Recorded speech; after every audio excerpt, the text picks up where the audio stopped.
You get up in the morning, you've got to make the day happen, make the week happen, hit the month's numbers, make the money, and it consumes people massively.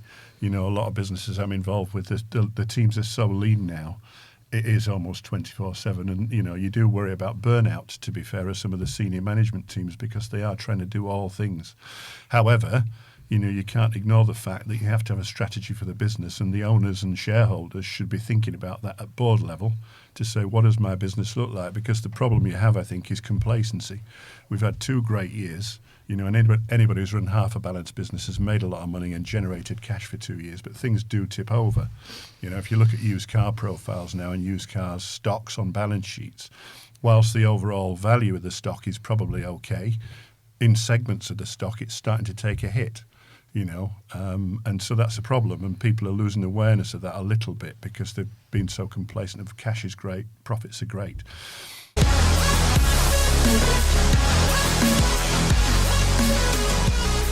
Welcome to another edition of the AM News Show podcast. I'm Tom Sharpe, News and Features Editor at AM Magazine. I'm joined by my colleague Tim Rose, AM's editor, as always. And today we've got a couple of great guests who are going to speak about the rising need for efficiencies across the car retail sector, not only in energy, but in processes and systems as well. So it should be a real good conversation. We've got Darren Riva here, CEO of Journey Energy Solutions, a provider and consultancy advising on renewable energy solutions. And also Chris Roberts, ex-Cambria and Drive Motor Retail, now consulting on businesses across the UK, suppliers and retailers to improve their systems as MD as Roberts Associates. Thanks for joining us, guys. Hello. Great to see you. Great to have you in the studio. For the next, hopefully, 30 minutes or so, going to get stuck into some good meaty topics in a sector that's quite volatile, quite unpredictable, and indeed the backdrop of an economy that is, setting that standard, really. I guess I'll come over to you first, Darren. I mean, it strikes me that the market's played into your hands beautifully, hasn't it? The energy sector being so volatile. I guess you've never been busier.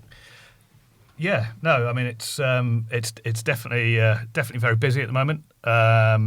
It's the last 12 to 18 months has seen a significant kind of focus for every business, on energy and energy security, usage. How do I minimise usage, and how can I potentially generate some of my own power on site?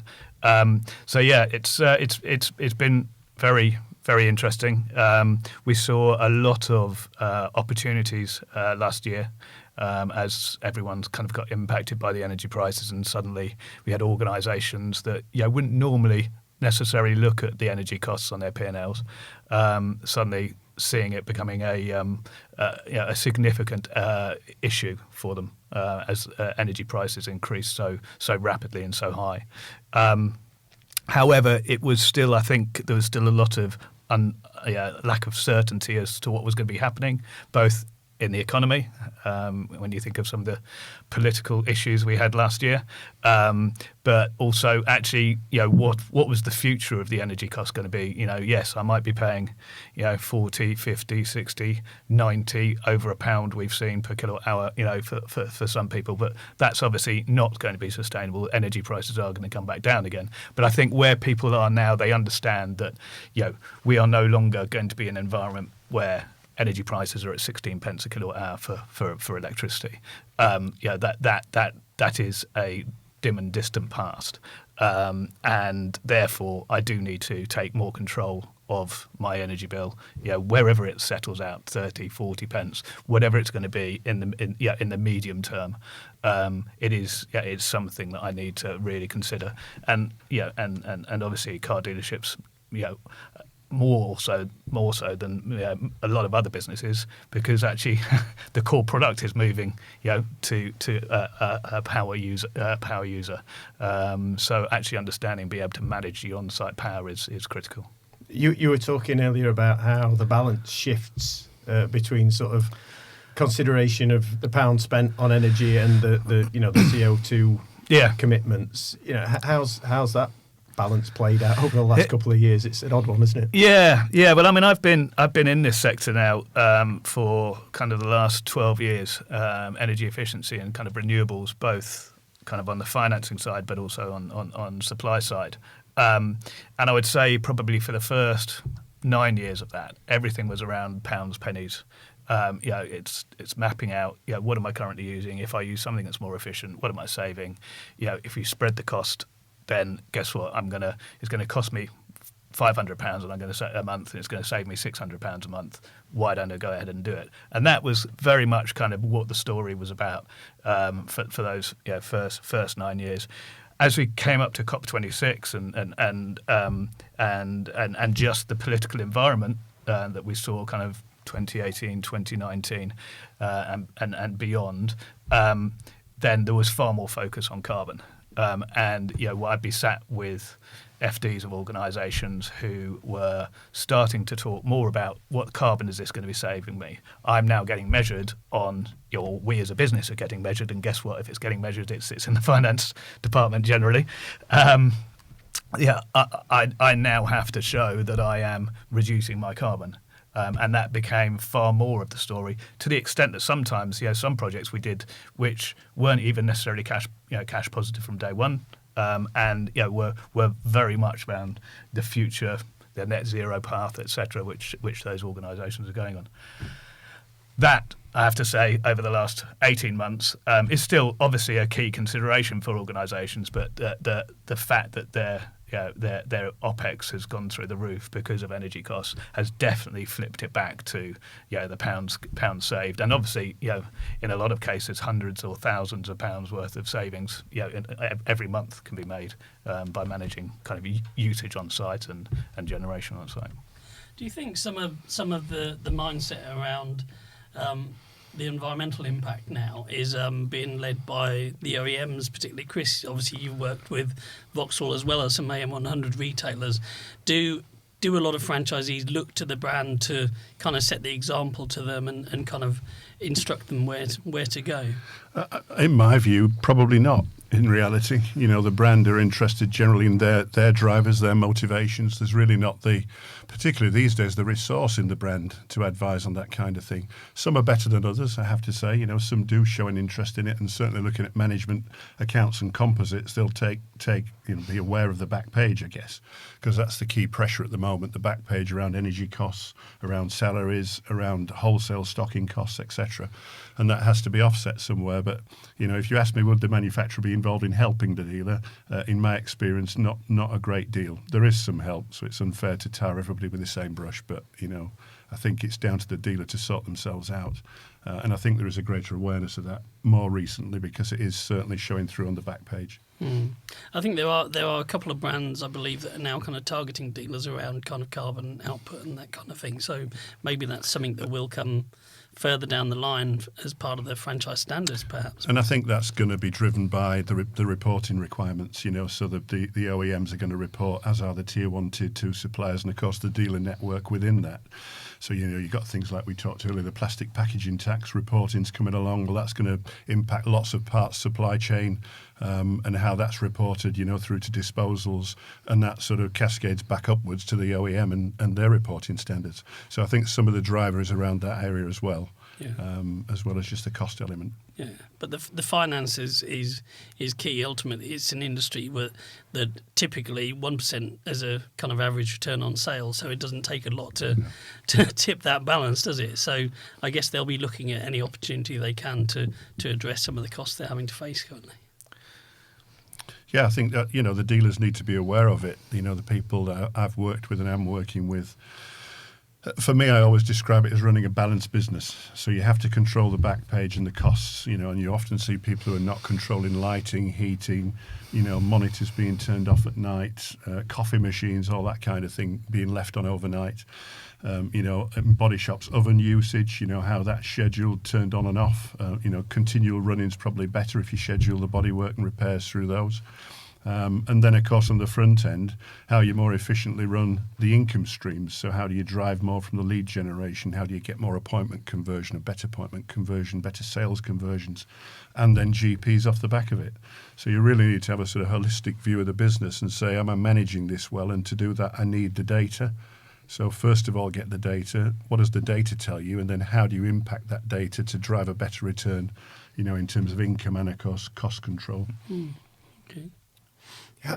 How do you go about assessing that, Darren? When you first get an approach from a car retail customer, Yeah. how do you sort of take that look, that audit of their sites, and come up with the best solution? So it's an interesting one because every site is different. Yeah. It doesn't really matter, what sector you're in or anything. Every single site that we go to is different, and the reason for that is, even with some of the simple things like lighting. Yeah, okay. In the showrooms, there may be, in the most cases, there's kind of the manufacturers dictate or have a specification that's required. Now that can be met through different lighting, etc., products, etc., or it might even be dictated exactly what the luminaires are that need to go in there. But obviously, in the body shops, in the workshop areas, in the offices, etc., that's not necessarily the case. And so you will have different. Each a dealership with 10 different dealerships has probably got 10 different types of lighting in those back of house areas, which is fine. And that's correct because it should be designed and put in for that building because each building is different to a certain extent. Equally, you've got availability of power. Which is now an issue, but it's only going to become a bigger issue as we move forwards. The grid there's a lot of work going on, to upgrade the grid. The DNOs are doing lots and lots of work, but we have to remember our grid was designed for large gas and coal power stations. Very big power stations that were then transporting loads of power out and then disseminating it out to loads of places. That's not the case anymore. We've got lots of small generation, whether that be rooftop solar on your house, or whether that be solar farms, or whether that be wind farms, or whether that be offshore wind farms. All of this is a completely different. Not form of energy as such, but a different requirement for the grid to transport that energy around, and that's one of the key problems. And our grid is being upgraded, but it's so antiquated that it's just not designed to do that. So actually understanding your site, the power that you can get to the site, the power that you potentially need to lock in for that site. To ensure that in 2-3 years' time, when you're going to be needing that power, that it's still available for you. Because actually, guess what? The upgrade isn't for 5 years, or they'll say, yeah, you can have that upgrade, but that's £2.5 million worth of upgrade required. You're the one who's demanding it. You pay that £2.5 million. And that's kind of, so every site is different. So what do we do? There's certain things that we can do which are kind of desktop based. So we can obviously with technology these days for things like solar, we can take a view as to if we can get the half hourly data, for example, so we understand what the usage on site is, and we can see that site, and we can then generate a scheme that at least provides an overview as to what it would look like. Lighting would always be site visit, heating, most of the technology requires to actually see what is in there and how it's being used in order to then replace it with the application that's best for the site. Because there will be different applications that are better for different sites and for different organisations. I think that's an interesting point, really, about the charging infrastructure, because some OEMs are dictating the amount of charges you have to have. So, X amount of high-powered chargers, X amount not. Fast chargers in the workshop, etc., without consideration for the site supply. And as we all know, substation costs are anything, 30, 50, 60, 70,000 quid. Very, very onerous to do that. One or two manufacturers, however, are studying the way the chargers can work on low, slower chargers. So I think that's really beneficial to the network to consider that, and how those chargers could be used in a more time-based fashion to charge the amount of vehicles they have in their product lineup. One particular OEM has 5 demonstrators, all electric, and the sites I know just can't cope with it. So they're asking the team to take the cars home to charge the cars at night. Now that can't be right. As we end up with a full fleet of electric vehicles in the time frame that it's being considered, that really is a challenge. I think the UK now putting 800 charging points in a month, and it should be about 3,000. So we're just falling behind the curve significantly. I think I mentioned to you before, coming down the M1 this morning, I stopped off at Leicester Forest Services, and thankfully I wasn't in an electric car actually, but all the charge points were covered in hoods at Leicester Forest, and it just said there isn't enough energy on this site to sustain the charge points anymore. It seems absurd at a motorway service station in this day and age.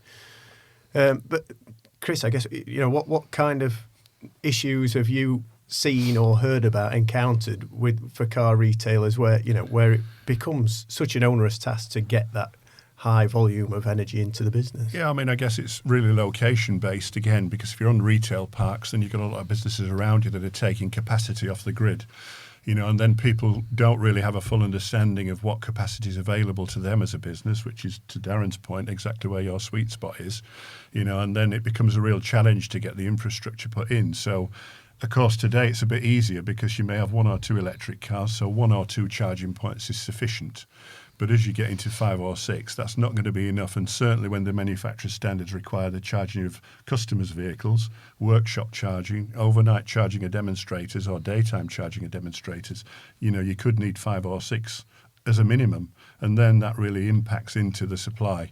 And that's where the cost comes in. And that's a big decision, because to have a sustainable business, to put that kind of CapEx in, if you've got 3 or 4 businesses, 3 or 4 sites, that is a real challenge for people to carry on making money. Back to your 1% return on sales piece, whilst it's capital, it's still got to be paid back at some stage. So it's a challenge. And of course then, is there a requirement to give that power charging away for free to customers? Because, of course, with the energy prices they are, if you get 5 people turn up and say, I could charge my car on your points, thank you, well, will that work? Again, it's another thing we've got to deal with somehow. And it's quite difficult to maintain CSS if the expectation is I can drive my car I bought from you and get a charge for free. Yeah. Oh, hang on a minute, you've got to pay for it. And how much is it? So I completely agree. And it's one of those things which... for those, I've spoken about this quite a bit. I don't know any car dealership who would take in a nice vehicle, maintain it, and then go and fill it up with fuel and give it back to a customer. Why on earth would you do that with power? Yeah. I've driven an EV for 3.5 years. If I took it somewhere to be maintained, and I got the offer of would you like us to put some power in it? Yes, but I'd expect to pay for it. So I think that's one of those things, and I think again to your point, it's really, really important, especially at this early stage of adoption of charging infrastructure, that you clearly understand what power you're getting to site and what charging infrastructure you need. Not what you're told necessarily, but what you need and how you're going to use it. Because if you end up putting one rapid charger on site, that could gobble up 50% of the power that you could have for any other chargers. Now, that's fine. You might need a rapid charger or an ultra rapid on site because you're turning over lots of cars very quickly. You're getting them in the morning. They're arriving in the morning. There's no charge. There's no charge on them when they arrive. You need to get some charge in before the customer come and takes out. If that's the situation, then you probably do need that. If you are using it for servicing and maintaining, and putting some power into cars either side of that, then using an AC charger where you could potentially have 4 or 5 of them for every one of those DC chargers is probably a far better use of your capacity and your spread of ability to charge vehicles. And definitely I wouldn't be putting power into them for free.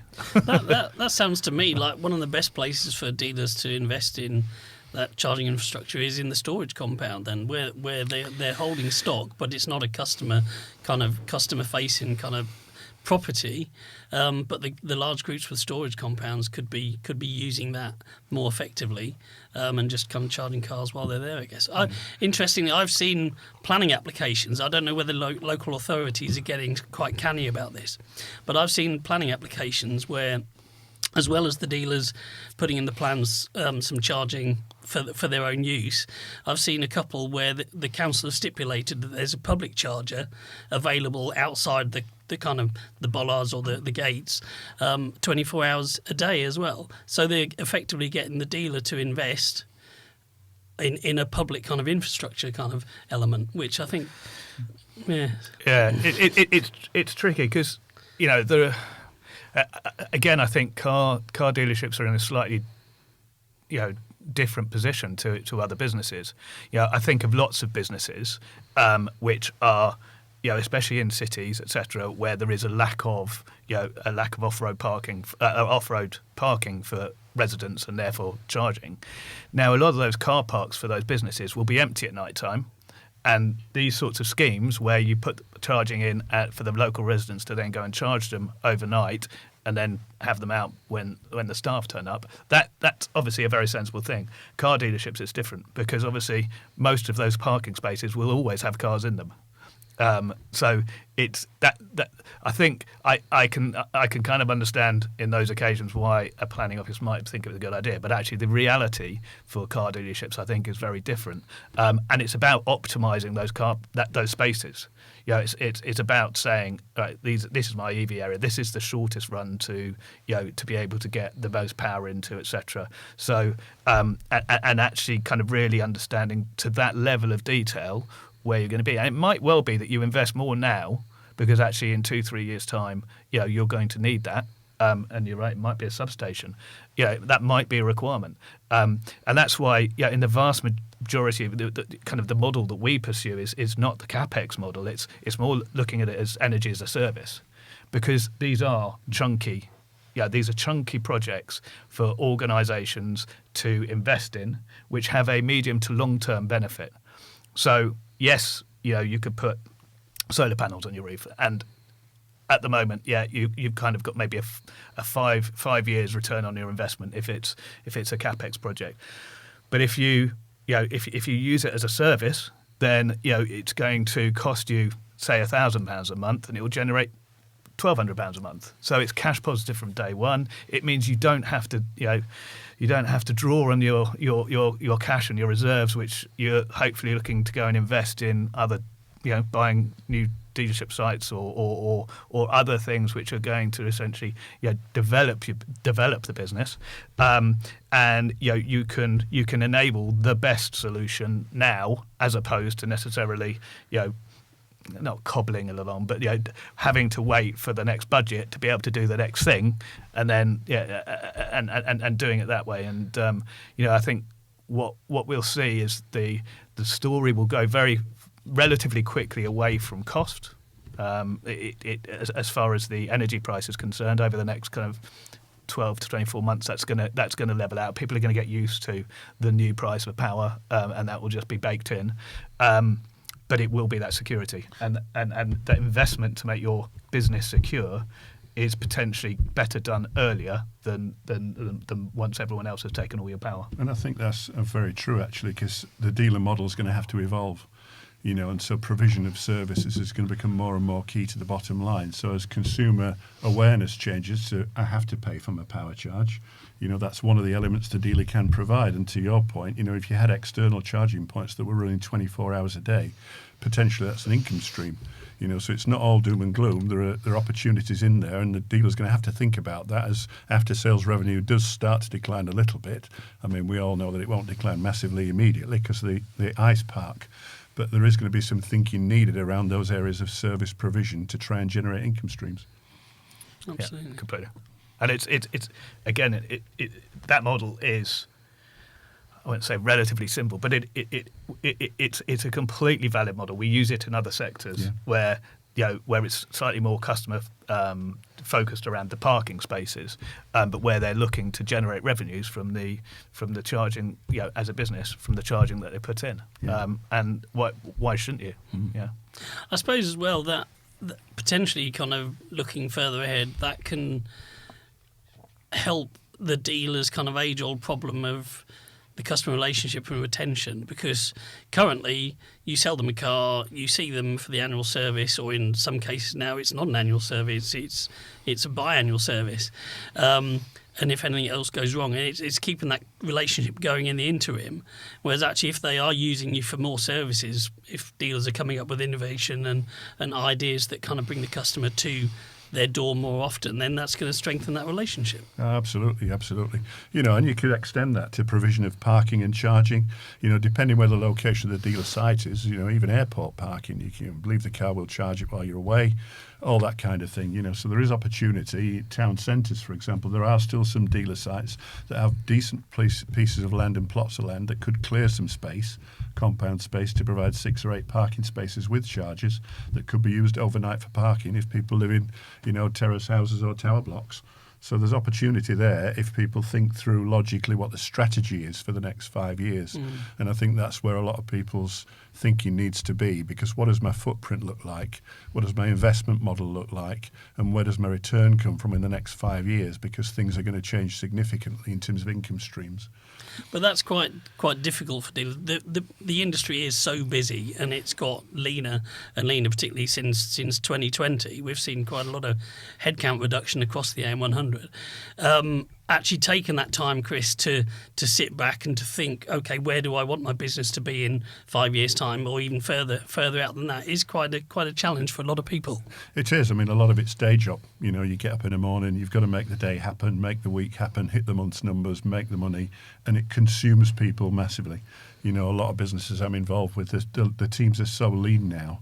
It is almost 24/7, and you do worry about burnout, to be fair, as some of the senior management teams, because they are trying to do all things. However, you can't ignore the fact that you have to have a strategy for the business, and the owners and shareholders should be thinking about that at board level to say, what does my business look like? Because the problem you have, I think, is complacency. We've had 2 great years. And anybody who's run half a balanced business has made a lot of money and generated cash for 2 years, but things do tip over. If you look at used car profiles now and used cars stocks on balance sheets, whilst the overall value of the stock is probably okay, in segments of the stock it's starting to take a hit. And so that's a problem, and people are losing awareness of that a little bit because they've been so complacent of cash is great, profits are great. So within that context, and also in the wider strategy, it is important just to take that time out and find the time somehow, even if it's just half a day with the top team, to say, look, where are we today? Where do we want to get to, and how do we get there? What's the roadmap for that? Because, we must have a roadmap, because we'll get lost behind. It just has to happen. And time is precious, Tim, I get your point. You've written a couple of pieces for AM now, and we look forward to hearing more from you, really, offering a little bit of very practical advice on efficiency measures that can be put in place. And we talked earlier about the high energy demands of aftersales and body shops, but efficiencies go hand in hand, don't they? And you've been talking to us, Chris, about the need to streamline process, particularly in after sales. Yeah. Is that a passion of yours at the moment? I think overall it's just about efficiency, really. So you're looking at the team all together. So how many people are in the team, and what do you need to generate the budget that you've got? Because you don't want too many people, but you need enough to make sure you can cover shift systems in sales and weekends, etc., etc. But then how the team is set up and targeted to achieve those numbers. So everybody in the team is doing 100% of what you expect of them. So their contribution matters to the overall build-up of the business income streams. And then when you get into the detail of that, Tom, is where you get into the process piece of how do I get them to do that job? What does the job description look like? What are the measurements and expectations of the role? And do they clearly understand that? And then how am I going to measure it? Effectively, in a friendly way, to say, if you need coaching, we'll coach you. If you need to understand the process better, we'll help you with that. And then we'll manage the outcomes to make sure next month or next week you do an even better job. So you get fulfillment, we get the profit and income streams we need, and it's more security for everyone. And sometimes you look at structures, particularly after sales, where the, productive, non-productive ratios clearly out. You look at efficiencies in the workshop, so the service hours are not being booked in advance. So a little pet thing of mine at the moment is talking to businesses about, do they actually know what's happening this week? So if you've got a 6 or a 10 or a 12 site business, do you know how many sales appointments you've got in this site on Friday? Probably not. Do you know how many hours are booked in your workshops tomorrow? I'm not sure. I can tell you yesterday because that's easy because it's gone. But I don't know tomorrow. Now, you should know tomorrow, because if you know what is in tomorrow, if you're 60% at capacity in terms of utilisation, you've got 40% to fill. So have we followed everybody? You know, all the service bookings that should have happened, have they happened? And if not, let's follow them up. How many calls are you making to each service booking? Because 2 or 3 fails is probably not enough. It needs to be 6 or 7 attempts at different times a day. So you've got a chance of getting hold of people. You know, and then you cleanse the database from that. So if the car's been sold, then you take them off, or you update it with a sales date for the next car so you can contact them. So it's all those things fitted together, which again, to your point, Tim, is about time and resource, and it's very difficult to be across it all. But actually, you do need to measure it to run a balanced business and be efficient in the current climate, because you can't just throw money and resource at things anymore. Isn't technology making all this dead easy, Chris? It is where it fits together. The problem you find is that often the reports don't exist, or they're very difficult to get to. So you either have to build your own, or you can't get an integration with the DMS or the showroom system, for example. So some of it's very difficult to easily get to, which means you consume more management time to know where you are as a business. So that's the difficulty, I think, for me. You know, more integrated systems would help. And I always sort of work on the basis that you need to run your business from one screenshot or one A4 piece of paper, because that'll tell me at 7:30 in the morning, if I have the right data, what I need to do today. You know, the driving leads, driving after sales, improving efficiencies, customer satisfaction, etc. You know, because you haven't got time to spend 4 hours grimbling through systems trying to find passwords for this site and passwords for that, and hang on, make a note of that, and it just doesn't work. So you have to have an efficient way of running your business for you that works for you as an individual. Has the agency model piece and, you know, the concern, uncertainty that a lot of franchise retailers have sort of muddied the waters in terms of strategic planning? And I appreciate after sales feels like the one constant in a way. People are always going to demand that sort of service, and you're always going to have to streamline it as best you can. But in terms of the whole business picture, and you wanting to plan 5 years ahead and even further, ideally, you know, has there too much market uncertainty to make that possible in some cases? There's definitely market uncertainty, you know, because a lot of the OEMs are going agency. There's not a great deal of detail out there yet of how that operates in terms of handling margins and structures.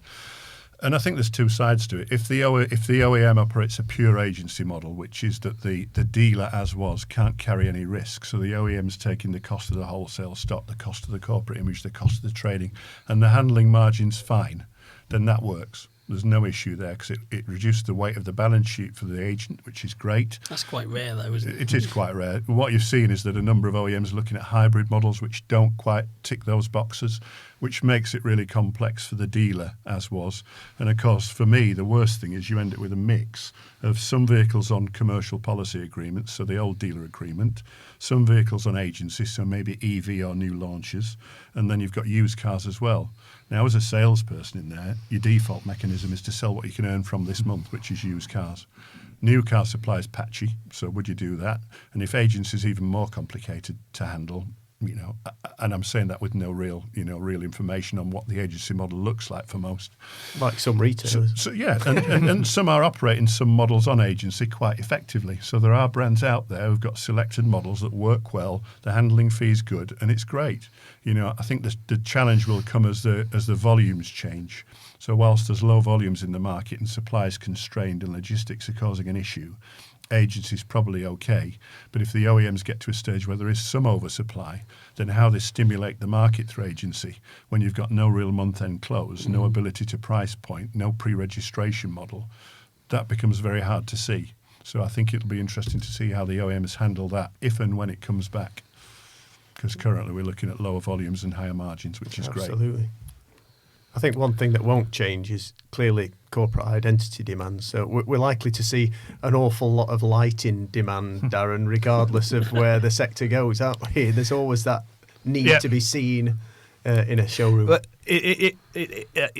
yes, completely. and corporate identity, and actually, that carbon/energy story that sits behind the corporate identity. We were talking about are OEMs pushing this down yet? Well, if they're not, they will be around carbon reduction, because guess what? The consumer that is buying the car is becoming ever more conscious around carbon reduction, and so if you want to sell more cars, you have to be seen to be delivering on that carbon story or carbon reduction story.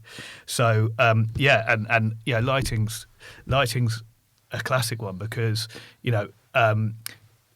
front of house in the showrooms, it is all pretty much all about design, and that's why it's specified. That's what it's there for. It's to show the cars off, the vehicles off in the best light, and attract people to come and see it. As we were talking about earlier on, it's behind that is actually where you've got all your employees, or a lot of your employees, working for 8, 9, 10 hours a day, should be as important around the quality of light that they are working in, doing quite a lot of task work, etc., to make sure that it is efficient but also good quality light.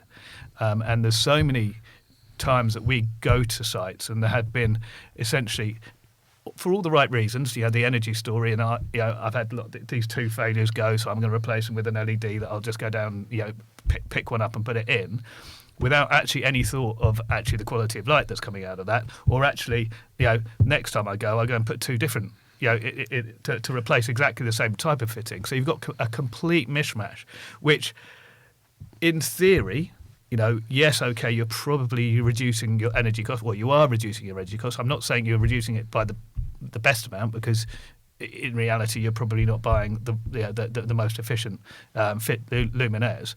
But you need to, I think, businesses need to think about, what is it, this application I'm doing? Why am I doing this? I can't tell you the amount of times you see it where people have poor lighting in a workshop, and so they add more lights instead of thinking, what's the intelligent fix for this? So I can get rid of half the lights but improve the lighting design with more efficient bulbs. On its simplest terms, you talk about practical advice. I can't tell you the amount of businesses, and you'll go into them, where the toilet lights left on all day, So the switches are 10 a penny. Simple infrared, ultraviolet switches, or press switches. They're for nothing. But the lights are on all day in the toilets, and it's crazy. Yeah, and it's really, I think that's what dealerships and businesses have to think about, is, what am I using that power for? It's no different to what you were saying about operational efficiencies. It's kind of like, well, what are my KPIs? What am I doing to deliver on my KPIs? What do I need to stop doing that is distracting me from hitting my KPIs? Well, it's no different with your energy consumption. It's like, what am I using? What's the energy that I should be using on site to deliver what? Whether that be heat, whether that be light, whether that be power for your vehicles, whatever that might be. Understand what that is. Understand the availability of that, and actually, how do I then manage that in the most effective way, and reduce it, but allowing for a nice, warm or cool in the summer, area for people to be working in, for customers to be sat in, that is, that's more carbon and energy efficient. And it shouldn't be seen as one or other. It should be seen as, I am investing in my organisation to provide better, both for the feel and comfort and whatever that requirement is in that particular room or area in that room, and reducing my energy cost and reducing my carbon footprint. And you start at square one, really, wouldn't you? Like anything else, you'd say, can I take 10% out of my energy usage? Can I do that? That's the question. And if I can, how? And then that's where you come in. Yeah. You say, well, this is how you do it, and you're much more efficient. Better use of everything. And I'm not knocking behavioural kind of ways of reducing energy at all. I think they're all great, but we are all humans and we are all different. the number of times I've seen reports, gone into businesses where they've said, "Oh yeah, we've had this consultancy, and then we've done the report, and we're going to make everyone turn their lights off." And they've got stickers on every light, etc., and all the lights are left on. Yeah, we're humans. Yeah, so the best way, if possible, to exactly your point, put a simple PIR in the toilet, which means it's on when you're in there, it's off when you're out. Take the decision away. Yeah, exactly. And it's little things like that. But it's designing your site. It's your baby. It's the thing that sells your products for you. So take the care and an understanding of that site, really, to try and kind of optimize it. And that's, I think, what we're saying. And I completely understand that it's so hard to take that step back. Yeah, I mean, we did probably, I would say, just off the top of my head, maybe 30 odd dealerships, single site surveys last year on lighting, solar, on different technologies. Some of which have moved ahead, and we're starting to see more and more progressing now. But there's over, I think we had like £400,000 worth of savings that haven't been made since the time that we started doing it across those sites. That's a lot of savings for 6-7 months. You take another year on top of that, etc. I think it's really important that people understand that the quicker you move, do it properly, but the quicker you move now, actually what you're doing is securing the next 4 or 5 years where you don't have to worry about it, because at the moment you're spending a lot of time worrying about it and how do I fix it. You'll know the regulations obviously far better than I do. I try and relay what people tell me. That's my job. I want to understand, really, if you're looking ahead, let's say to 2030 perhaps, and it's a new build car dealership, what's the ideal? What do you think you will see in those buildings that will future-proof them and reduce that energy consumption? It's it's an interesting one, because I've been say in this sector, and I sit on the finance committee for the Renewable Energy Association, and the number of times we've discussed, even just for residential housing, why isn't every residential house have some solar panels on and heat pumps and et cetera, and it's taken a long time to get that started to go into planning. So in reality, what we want in the future is for buildings to be more efficient, as in better insulated, be able to generate on site as much as they possibly can, using the most up-to-date technology. So heat pumps are a great example of that. Heat pumps are a good technology. They're not a new technology. They've been around for a long time. They're a great technology. Obviously, there's a big push at the moment from government to try and electrify heat, because obviously electricity in this country is now greener than gas. So that's another step forward. But 90% of buildings in the UK are not designed to take heat from heat pumps.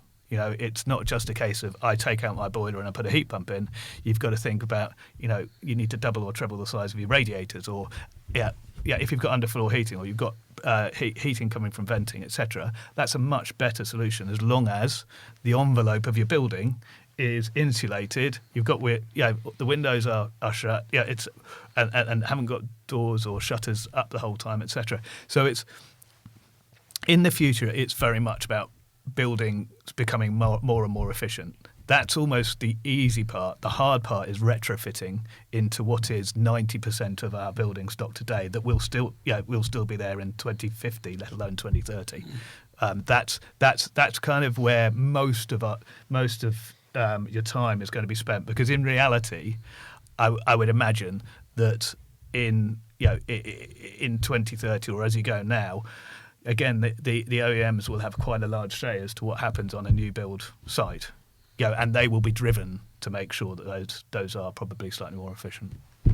Absolutely. It's an interesting conundrum, isn't it? And we were speaking a little earlier, Chris, particularly about body shops, which are very energy intensive. And you were talking about the just the process of heating up and cooling down ovens in those facilities, just simple habits, I guess, to get into. Yeah, I mean, I guess one of the things to consider is the age of the ovens to begin with, because the older ovens, they're really high consumption units. But, you do see body shops that are turning ovens on and off, letting them cool down to heat back up again, hours later.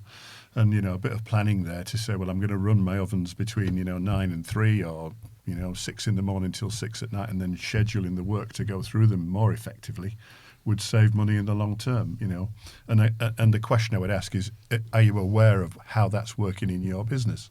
Because that's the first thing for me is you ask people, do you know what happens? And, yeah, I do know. It's great. Then you go and look, and it's completely different to what they think is actually happening.